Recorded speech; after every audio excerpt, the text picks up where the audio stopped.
Hello, friends. How are you? How was your weekend? How's things today? Today here, absolutely beautiful. Weekend, absolutely beautiful. Well, it rained on Saturday, but whatever. You saw the title of the video. We're here to talk about me crying in public because of my daughters, and it was nothing. There, it was all happiness, 100% happiness. And I'm an emotional person. I always have been. I've always been very empathetic. Um, I think I connect more with other people's emotions than my own. And so I react pretty strongly when other people react. And my kids, and that's okay. Like, I am not afraid to admit that I cry. I cry in public, whatever. Things choke me up. It happens, right? It happened in a matter of 4 days. My daughters each had an opportunity to make me cry, and they did. They succeeded. Thursday night, my youngest, she's 16, plays softball for her high school. We were playing her crosstown rivals. Here in Fairmont, we have two high schools. She attends Fairmont Senior High School, what most people call West Side. We were playing East Fairmont High School, East Side. So, huge rivalry, the biggest rivalry. And we were playing them. There's a pretty big gap in talent, or that's not fair to say. Our records reflect a big gap. Let's put it that way. East Fairmont has not done well this season. I don't know why.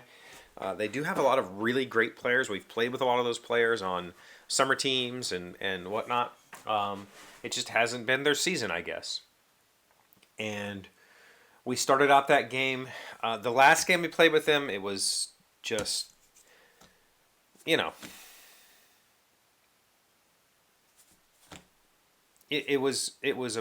pretty quickly we took over the game. Thursday night we were playing them, and it was not pretty quickly. We were not taking over the game. It was an extremely close game, and then we had an inning where we had some good hitting, and we got a bunch of batters on base. In fact, we had 3 batters on base, and my daughter stepped up to the plate, and on her first pitch, she hit her first out-of-the-park home run ever. She's hit 2 home runs in her life. One was in the park, and this one was an out of the park home run. First ever out-of-the-park home run. Also happens to be a grand slam. Also happens to completely change the pace of the game. It was unbelievable. It was just like one of those moments where I saw the pitch, I heard the hit. The hit sounded absolutely perfect, and it just kept going. And everybody was just like, that's gone. Like, that's out of here. And it was. And my kid was just jumping up and down, running around the bases. It was unbelievable. It was just wild. And so I watched her cross home plate, I watched her touch all the bases, and I started going to find the ball. Their high school is up on a hill, and it's kind of woods on the... Oh, by the way, this was over center field. So I don't know if center field is the longest section of that field. I feel like that field's actually pretty even, but it was center field. She's a right-handed batter. Behind center field is just a hill and woods. So I started walking that way, and everybody's like telling me, all of our parents are kind of along that line of fence and around the left field fence. And they're all telling me congratulations. And I just got choked up. Like, it was just like, there's something about, as a parent, seeing your children succeed in the things that they enjoy doing the most. That is just powerful for me. It was just powerful. It was that moment where, I've gotten choked up watching my kid throw strikeouts because she really wanted to learn how to pitch, and she worked really freaking hard on it. And, getting a 3 strikeouts in a row inning is powerful. It's just like, wow, that's she's been trying to do, And then batting has been a similar thing. She's worked really hard on it. She's tried really hard and just has never really had great success. I mean, honestly, I say that, but she's also leading our team in batting right now. So she gets on base quite a bit, but she's never really been like she's not smacking home runs, right? And she's been dying for one. I mean, I had this running thing with her for years, like $100 if you hit a dinger. Like that's what I would tell her. And then her first one happens to be a grand slam. It was a very emotional moment for me. Very emotional moment looking for the ball in the briar patch over the hillside. Very emotional moment bringing it back and the other parents congratulating me again and getting the ball signed. We got our I got one of the parents to I wasn't going to write on the ball, write the date and stuff, and it was just a phenomenal moment. And it was like everything that she had saved up for came loose in that 1 second. And that was amazing. It was an amazing evening. We went out to dinner and just talked about it and, whatever. So then 4 days later, yesterday, Sunday, I got to go to my oldest daughter. She's 21. Well, she'll be 21. She's 20. Not 21 yet. Got to go to her college and see a play that her theater department was putting on called She Kills Monsters.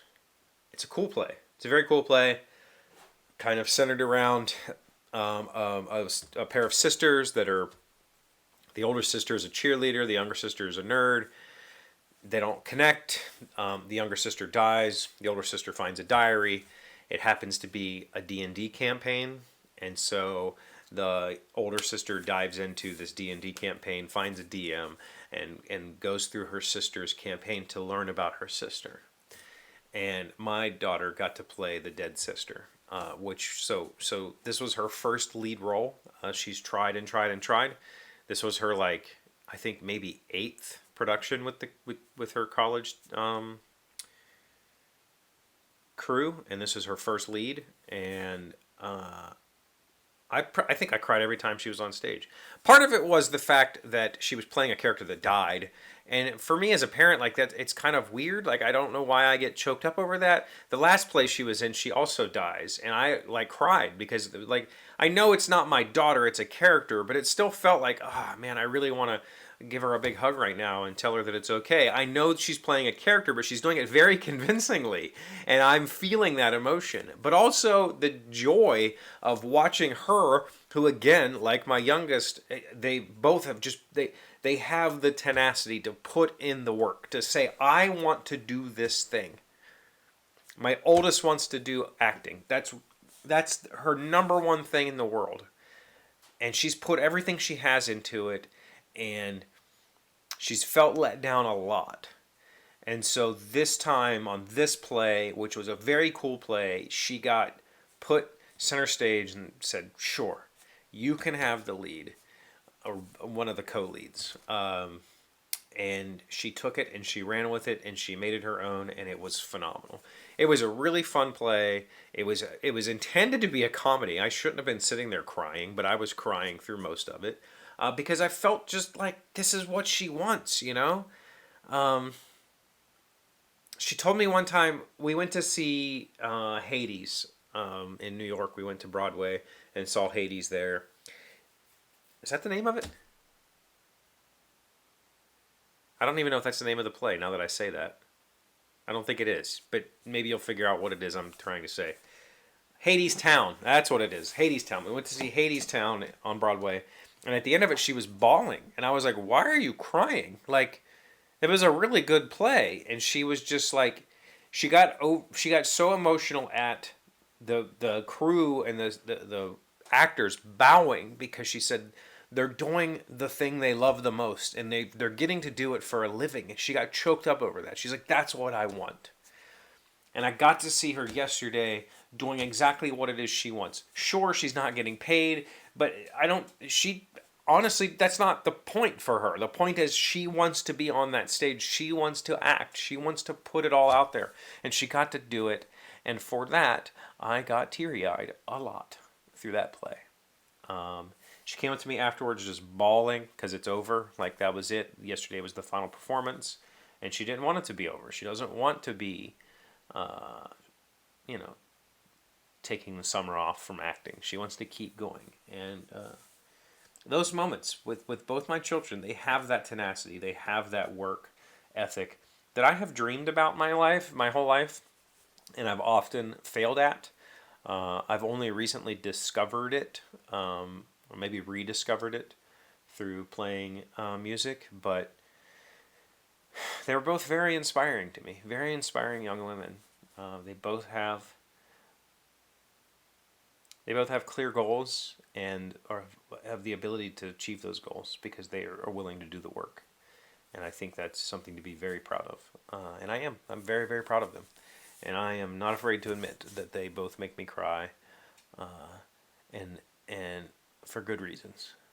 So, if you're a parent, maybe you understand that. If you're not,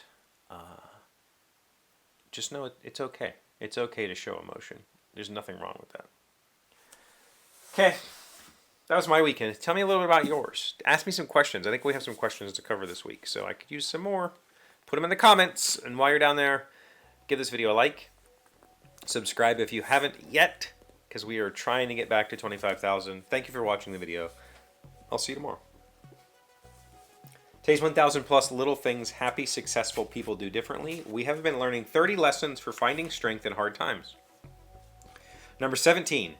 Not getting what you want can be a blessing. Not getting what you want is sometimes a wonderful stroke of good luck because it forces you to reevaluate things, open new doors and opportunities, and information you would have otherwise overlooked. Yeah, we've talked about this a little bit already in one of these. That the getting what you think you want is sometimes bad because it doesn't allow you the opportunity to grow. And growth comes through struggle. It's just how it is. Sometimes that struggle is what you needed.